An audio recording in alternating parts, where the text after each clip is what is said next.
Terima kasih Anda kembali berada bersama kami. Pemirsa, kita sampai di segmen terakhir kita dialog pada hari ini. Pak Sony, kita sudah ketahui pada ada regulasi untuk mencegah politik dinasti, ternyata sudah dianulir oleh MK. Kemudian juga ada KPK melaksanakan fakta integritas, tapi ternyata tidak juga berlaku. Kemudian berarti apakah kita hanya bisa kemudian menggantungkan harapan kepada kaderisasi partai politik, dan apakah Kemdagri dalam hal ini udah ada upaya untuk itu? Baik, terima kasih Bang. Jadi itu tidak satu-satunya. Kemendagri fokus pada 3 hal ya, pemerintah. Yang pertama, kita terus mendorong diterapkannya e-governance, mulai dari e-planning, e-budgeting, semua pakai termasuk e-katalog dan seterusnya, minimal untuk meminimalisir terjadinya penyimpangan yang disebut dengan corruption. Itu yang pertama kali, dan itu terus kita sosialisasikan sesuai juga dengan rekomendasi dari studi oleh KPK.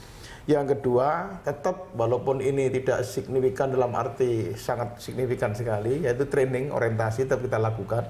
Walaupun tadi Mas Febri mengatakan habis di fakta integritas masih ada terjadi kasus, tapi kita nggak boleh berhenti untuk berusaha, training, kemudian itu tetap kita lakukan. Ya, mereka untuk berikan pemahaman mengenai apa itu corruption dan bagaimana berantas dan seterusnya. Di situ integritas bisa dibangun. Yang poin ketiga adalah pendampingan dan kemitraan. Dalam konteks penerapan e-government dan seterusnya misalnya, kita selalu kirim pendampingan. Kalaupun pendampingan tidak memungkinkan, kita mengirim pihak ketiga yang memang memiliki keahlian untuk membuat transparansi proses dari manajemen pemerintahan dan pembangunan, kita kirim untuk mendampingi. Jadi pola ini terus kita dorong ke depan, mudah-mudahan bisa berkontribusi banyak untuk penanggulangan korupsi, khususnya terkait dengan kepala daerah. Karena kalau kita soal menganulir putusan MK tidak mungkin, karena putusan sudah begitu ya kita laksanakan, kita cari cara yang lain. Saya kira demikian. Baik, Mas Anang silakan. Ya, ada 2 hal ya. Pertama, tentu dari sisi seleksi harus dibenahi. Itu artinya partai bertanggung jawab untuk membenahi semuanya. Jangan sampai bertanggung jawab ketika kasusnya sudah mulai terkuak ya, seperti yang sekarang terjadi. Kami akan pecat kader kami yang terlibat korupsi. Akan tetapi tidak bertanggung jawab pada proses seleksinya. Saya kira itu yang harus diperbaiki. Nah, yang kedua tentu adalah pengawasan pasca pemilunya atau pasca pilkadanya, dan itu penting juga seperti yang tadi sudah disampaikan oleh Pak Sony, bahwa upaya-upaya teknokratis yang harus dilakukan adalah mengurangi potensi-potensi kerawanan yang saya kira juga cenderung besar di daerah khususnya. Dan itu bisa dilakukan dengan beberapa strategi yang sudah diintrodusir sebenarnya oleh pemerintah, tetapi memang prakteknya belum terlalu masif ya, seperti e-government, e-budgeting itu kan hanya berlaku di beberapa daerah saja. Saya kira itu yang berikutnya memang ini menjadi pekerjaan berat KPK dan penegak hukum lain. Saya kira yang harus juga ikut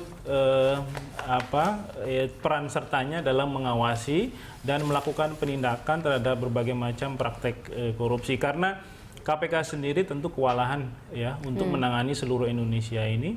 Dan oleh karenanya harus ada kerjasama yang kuat dengan penegak hukum lain, dan itu sudah mulai terlihat ya. Kepala daerah di beberapa daerah sudah ditetapkan sebagai tersangka oleh lembaga penegak hukum non KPK, dan saya kira itu sinyal yang positif. Oke, dari KPK sendiri bagaimana kemudian ini, adakah mungkin cara lain untuk bisa menjaga integritas dari kepala daerah sehingga kasus korupsi terutama berkaitan dengan politik dinasti tidak lagi bisa marak terjadi? Penanganan perkara tetap jalan tentu saja. Nanti siapa saja pihak yang kami miliki bukti yang cukup tentu akan diproses lebih lanjut.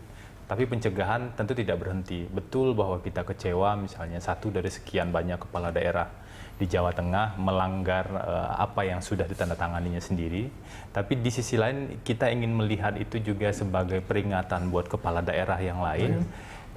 Kita sudah kejadian sudah seperti yang dilihat sama-sama, jangan lagi ada yang lain yang melakukan hal yang sama. Itu yang pertama. Yang kedua, tadi saya tertarik sebenarnya apa yang disampaikan oleh Pak Sumarsono soal kewajiban adanya seleksi secara terbuka itu.